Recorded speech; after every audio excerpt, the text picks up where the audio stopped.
দর্শক সবাইকে আমন্ত্রণ জানাচ্ছি আজকের চট্টগ্রামের শুরুতেই জানিয়ে দিতে চাই শিরোনামগুলো।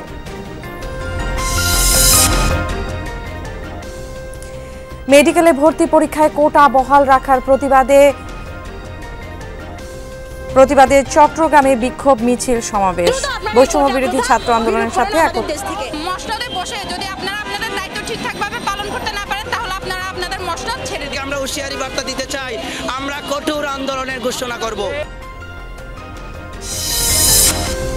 চট্টগ্রামে বন ও পরিবেশ উপদেষ্টার প্রচার অভিযানেও কমেনি পলিথিনের ব্যবহার। গরজ নেই ক্রেতা বিক্রেতার, উৎপাদন ও বাজারজাত চলছে আগের মতোই। ওরা নিতে পারছে না বলেছে জন্য আমরা দিচ্ছি ওগুলা। কোল্ডিং না দিলে কাস্টমার মাছ ফেলা চলে যায়, তো আমরা কি বাধ্য হইতে আমরা দিতে হইতো। পলিথিনের বিপরীতে আমরা কি ইউজ করব ওটা যেন আমাদেরকে জানিয়ে দেয়। বিকল্প তো সরকারকে দিতে হবে। আরও আনি নামকরণে বান্দরবানে প্রথমবারের মতো চালু হলো বিশেষায়িত ছাত্রাবাস। দুর্গম অঞ্চলের শিক্ষার্থীদের শেখানো হবে ম্রো ভাষা। আমার মায়ের মাতৃভাষা বলতে পারি না। ছাত্র ছাত্রীদেরকে সেখানে শেখানোর জন্য আসতেছে। এই মাতৃভাষা থেকে আমরা টিকে থাকার জন্য এই ভাষা থেকে আমরা নিজের হাতে আয়ত্ত করতে চাই।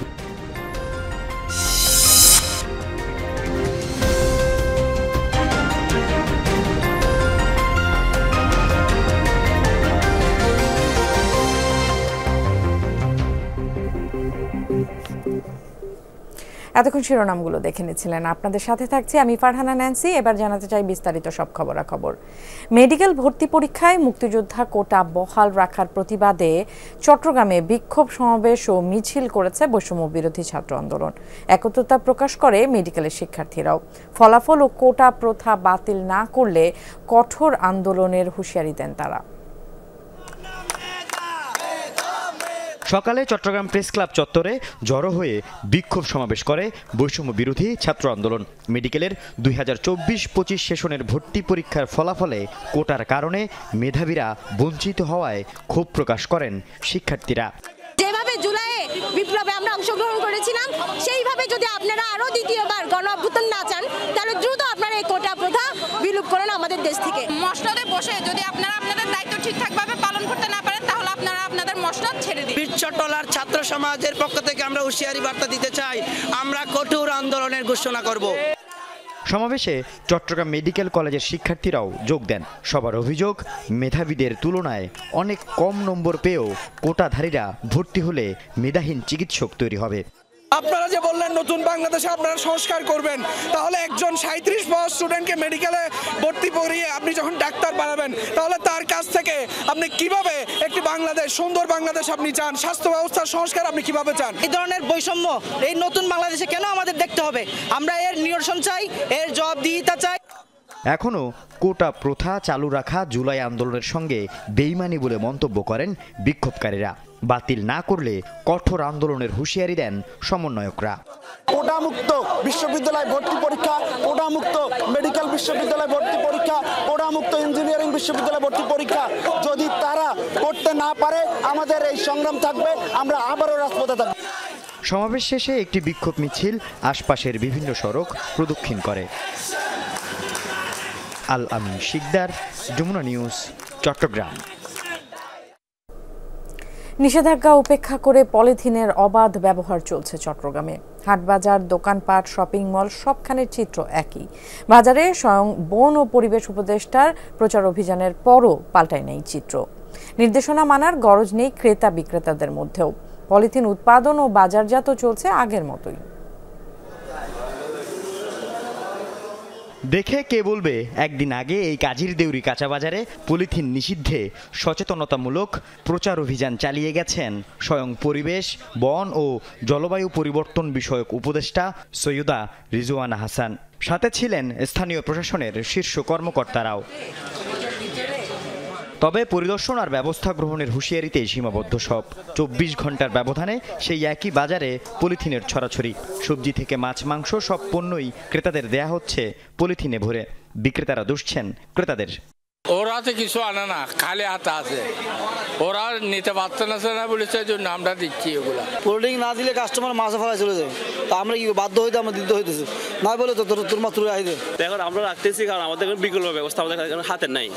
আমরা এখানে ব্যবসা করতেছি, কাস্টমারদেরকে এগুলো আমাদেরকে সাপ্লাই করতে হচ্ছে। শুধু বিক্রিত পণ্য নয়, দোকানে যেমন শাকসবজি, মাছ ও শুটকি সব সাজিয়ে রাখা হচ্ছে পলিথিনে। বিকল্প ব্যাগের দাম বেশি, তার উপর সহজলভ্য নয়, ফলে ব্যবহার বন্ধ হচ্ছে না বলছেন অনেকে। 100 টাকার পিপি দিয়ে সারাদিন হয়ে যায়, অন্যটা 500 টাকা লাগতেছে, মানে অন্য ব্যাগটা আমাদের 500 টাকা লাগতেছে। তো আমাদের কস্টিং খরচটা বেশি বাড়ে যাচ্ছে। যদি আমাদের সীমিতের ভিতরে যদি হয়ে যায় অন্য বিকল্প, তাহলে দেওয়া যাবে পলিথিন ছাড়া। কম সস্তায় যদি পলিথিন ছাড়া অন্য কিছু আমরা পাই, তাহলে আমরা পলিথিন ব্যবহার করব না, আমরা পলিথিন বন্ধ করে দিব। তবে প্রশাসনের ভূমিকা নিয়েও প্রশ্ন তুলছেন ভোক্তারা। প্রশাসন যারা এমন দায়িত্বে আছে তারা যেন ফ্যাক্টরিতে গিয়ে অভিযানটা চালায় এবং পাশাপাশি পলিথিনের বিপরীতে আমরা কি ইউজ করব ওটা যেন আমাদেরকে জানিয়ে দেয়। বিকল্প তো সরকারকে দিতে হবে, আমরা বললে তো কেউ শুনবে না। সরকারের পরিবেশ একটা মন্ত্রণালয় আছে, ওদেরই কাজ এটা। আল আমিন শিকদার, যমুনা নিউজ, চট্টগ্রাম। দর্শক, এই বিষয়ে আরও জানাতে যুক্ত হচ্ছেন সহকর্মী শহীদুল সুমন। সুমন, আসলে ব্যবসায়ীরা কি বলছেন, কেন তারা নিষেধাজ্ঞা সত্ত্বেও পলিথিনের ব্যবহার ছাড়ছে না? ন্যান্সি, নিষেধাজ্ঞা কিন্তু চট্টগ্রামের বাজারগুলোতে এটি প্রথম নয়। আমরা দেখেছি গত আওয়ামী লীগের সরকারের সময় সাবেক মেয়র রেজাউল করিম চৌধুরীর সময় কিন্তু চট্টগ্রামের 4টি বাজারকে পলিথিন মুক্ত ঘোষণা করেছিল। তার মধ্যে আমি যে বাজারটিতে রয়েছি কাজীরদড়ি কাঁচা বাজার, এটিকেও আসলে পলিথিন মুক্ত হিসাবে আসলে ঘোষণা করেছিল। কিন্তু আমরা দেখছি তখনও কিন্তু যেমন পলিথিনের ব্যবহার বন্ধ হয়নি, এখনো কিন্তু গতকাল আপনি জানেন যে পরিবেশ, বন ও জলবায়ু পরিবর্তন বিষয়ক যে উপদেষ্টা রিজওয়ানা হাসান তিনি এই বাজারটি পরিদর্শন করেছেন। যারা ব্যবসায়ীরা রয়েছেন, যারা ক্রেতা রয়েছেন তাদেরকে তিনি সচেতন করেছেন যে এই পলিথিন যে ব্যবহারের যে কুফল অর্থাৎ ব্যবহারের যে সমস্যা সৃষ্টি হচ্ছে সেই বিষয়গুলো তিনি তুলে ধরেছেন। কিন্তু আসলে ব্যবসায়ীদের একটি বক্তব্য রয়েছে, বিকল্প কোনো কিছু না পেলে তারা কিভাবে ব্যবহার করবেন এমন একটি কথা তারা বলছেন। সেই সাথে যেই বিকল্প যেই বিষয়গুলো রয়েছে সেগুলো সহজলভ্যতা নিয়ে তারা কথা বলছেন। আসলে একটু জানতে চাই, এর আগে বিগত সময়ে আপনাদের এই বাজারটি পলিথিন নিষিদ্ধ ছিল, বন্ধ ছিল, এখনো কেন আসলে ব্যবহার আপনারা বন্ধ করতে পারেননি পুরো? বিকল্প কিছু আছে না, তেমন বিকল্প কিছু আছে না। মানে আমাদের যদি 10 কেজি যদি একটা পলিথিন নিলে ব্যাগ নিলে এটা দিতে পারি, 1 কেজি আধা কেজি যদি নেয় ওগুলো আমরা কিভাবে দিব? এটা যদি বিকল্প কিছু যদি আমাদের বাজারে যদি সেল দিলে আমরা ওইটা ব্যবহার করব। এখন তো ব্যবহার করার মতো আমাদের কিছু নাই। ন্যান্সি, যে আরো একটি বিষয় রয়েছে, যারা ক্রেতারা আসেন তারা কিন্তু সাথে করে যখন তারা ব্যাগ নিয়ে না আসে তখন কিন্তু বাধ্য হয়ে যারা এখানকার বিক্রেতারা রয়েছেন তারা পলিথিনে করেই তাদের যে পণ্য সেটি আসলে দিতে তারা বাধ্য। সেই সাথে এখানকার যারা ব্যবসায়ীরা রয়েছেন, যারা ক্রেতারা রয়েছেন তারা আসলে বলছেন যে যেখানে পলিথিন উৎপাদন হয় সেই কারখানাগুলো যদি বন্ধ হয়ে যায় তেমনি তখন কিন্তু ব্যবসায়ীরা যেমন এই পলিথিন পাবে না, তখন কিন্তু ক্রেতারাও আসলে পলিথিন পাবে না। ফলে বাধ্য হয়েই কিন্তু চটের ব্যাগ কিংবা বিকল্প যেই বিষয়গুলো রয়েছে সেগুলো সামনে আসবে এবং সেই বিষয়গুলো যে ব্যাগের কথা বলা হচ্ছে সেই ব্যাগগুলো কম দামে এবং সহজলভ্য করা হলে বাজারগুলোতে যারা ব্যবসায়ীরা রয়েছেন তারা সেগুলো ব্যবহার করতে পারবেন। সুমন, আপনাকে ধন্যবাদ। আটকের 4 দিন পর 3টি পণ্যবাহী জাহাজ ছেড়ে দিয়েছে আরাকান আর্মি।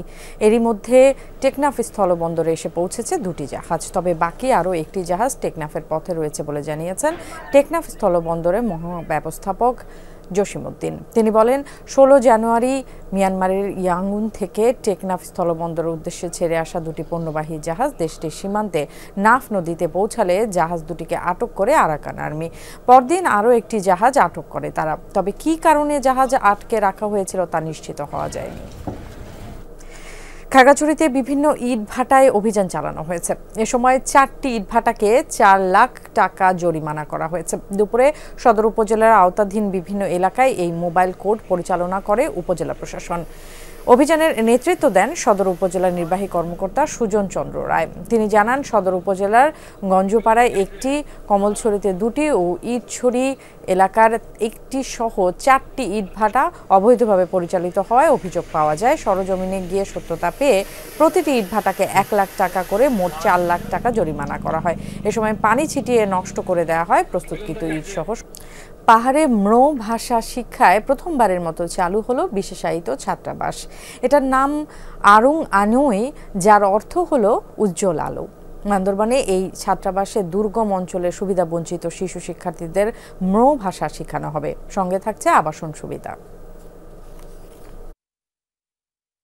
বান্দরবান সদর উপজেলার টঙ্কাপতি বাজারে 40 শতক জায়গার উপর নির্মিত আরুং আনেই নামে এই ছাত্রাবাস পাহাড়ে ম্রো শিশু শিক্ষার্থীদের আবাসন ও ম্রো ভাষা সবার মধ্যে ছড়িয়ে দেওয়ার লক্ষ্যে এই উদ্যোগ, যেখানে থাকতে পারবে 50 জন ছেলে ও 20 জন মেয়ে শিক্ষার্থী। বাংলা ভাষা পড়ে আবার এই মাতৃভাষা থেকে আমরা টিকে থাকার জন্য এই ভাষা থেকে আমরা নিজের হাতে আয়ত্ত করতে চাই। আমরা বাংলা ইংরেজি পড়তে পারি, আমার মায়ের মাতৃভাষা পড়তে পারি না। বাংলা ইংরেজিও পড়া হলো, আবার অপরদিকে মাতৃভাষাও পড়া হলো। প্রতিদিন ম্রো ভাষা পড়ানোর জন্য 2 জন শিক্ষক, তত্ত্বাবধানের জন্য আছে আরও 2 জন। ম্রো মাতৃভাষা শেখানোর জন্য আমি এখানে ছাত্রছাত্রীদেরকে শেখানোর জন্য আসতেছি। অনেক ভালো উচ্চশিক্ষা লাভ করবে এবং সেই শিক্ষা লাভ করে হয়তো ওরা বিভিন্ন পর্যায়ে বিভিন্নভাবে বিভিন্ন চাকরিতে অংশগ্রহণ করতে পারবে। পিছিয়ে থাকা ম্রো জাতিগোষ্ঠীকে শিক্ষাক্ষেত্রে এগিয়ে নিতে এই উদ্যোগ নিয়ে আশাবাদী উদ্যোক্তারা। এই হোস্টেল থেকে আমরা মুরুদের বর্ণ রক্ষা হবে, এই বাংলা ভাষাভাষী এখানে মুরুদের এই ভাষা চর্চা হবে, জাতীয় পর্যায়ে আমরা যেন একসঙ্গে টিকে থাকতে পারি, শিক্ষার ক্ষেত্রে আমরা এগিয়ে যেতে পারি। 2021 সালে করা গৃহ গণনা ও যৌন সুমারির তথ্য মতে বর্তমানে ম্রো জনসংখ্যা 51,448 জন। তবে তাদের সামাজিক সংগঠন ম্রো সোশ্যাল কাউন্সিলরের 2005 সালের জরিপে এ সংখ্যা 67,376 জন। মামুন রশিদ অভি, যমুনা নিউজ। আগামী 27 জানুয়ারির মধ্যে মাইলেজ জটিলতা নিরসন না করলে 28 জানুয়ারি থেকে সব ধরনের ট্রেন চলাচল বন্ধ রাখার হুঁশিয়ারি দিয়েছেন রেলের লোকোমাস্টার গার্ড ও টিইটিদের নিয়ে গঠিত রানিং স্টাফ ঐক্য পরিষদ। বিকেলে চট্টগ্রাম রেলওয়ে স্টেশনে আয়োজিত বিক্ষোভ কর্মসূচি থেকে এই কর্মসূচির ঘোষণা দেন পরিষদের নেতারা। এ সময় তারা অভিযোগ করে বলেন, 160 বছরের বেশি সময় ধরে রানিং অ্যালাউন্স মূল বেতনের অংশ, যা যোগ করেই পেনশন নির্ধারণ হয়। বেঁধে দেওয়া সময়ের মধ্যে দাবি আদায় না হলে 28 জানুয়ারি থেকে রেল চলাচল বন্ধ হয়ে যাবে। রাঙামাটিতে বেসরকারি উন্নয়ন সংস্থা আশার সদস্যদের সবজি চাষ প্রশিক্ষণ কর্মসূচি অনুষ্ঠিত হয়েছে। রাঙামাটি সদর উপজেলা কনফারেন্স রুমে সংস্থাটির সদস্যদের নিয়ে সকাল থেকে দিনব্যাপী এই প্রশিক্ষণ অনুষ্ঠিত হয়। অনুষ্ঠানে বিভিন্ন উপজেলার 30 জন প্রকৃত ফল চাষ ও কৃষকদের প্রশিক্ষণ দেওয়া হয়। এ সময় বক্তারা বলেন, সরকারের পাশাপাশি বেসরকারি প্রতিষ্ঠান হিসেবে আশা বিভিন্ন খাতে সদস্য ও অন্যান্য আগ্রহী উদ্যোক্তাদের প্রশিক্ষণ ও কারিগরি সহযোগিতা করে আসছে। আগামীতেও এই কার্যক্রম অব্যাহত থাকবে, তবে প্রশিক্ষণে প্রাপ্ত জ্ঞানকে মাঠ পর্যায়ে সঠিকভাবে প্রয়োগ করে কৃষি উৎপাদন আরও বৃদ্ধি করার জন্য সদস্যদের প্রতি আহ্বান জানায় বক্তারা। চট্টগ্রাম প্রকৌশল ও প্রযুক্তি বিশ্ববিদ্যালয় চুয়েট ক্লাবে শুরু হয়েছে বার্ষিক ক্রীড়া প্রতিযোগিতা। মাসব্যাপী এই প্রতিযোগিতায় চুয়েটের 200 শতাধিক শিক্ষক ও কর্মকর্তারা বিভিন্ন ইভেন্টে অংশ নিয়েছেন। ক্লাব মাঠে প্রতিযোগিতা উদ্বোধন করেন অধ্যাপক ডক্টর মইনুল ইসলাম। পেশাগত ব্যস্ততার মধ্যে এই ধরনের আয়োজন শরীর ও মন প্রফুল্ল রাখতে সহায়ক বলে মন্তব্য করেন তিনি। এ সময় চুয়েট ক্লাবের সাধারণ সম্পাদক সহ অন্যান্যরা উপস্থিত ছিলেন। এই ছিল আজকের চট্টগ্রামে। এতক্ষণ আমাদের সাথে যারা ছিলেন সবাইকে ধন্যবাদ।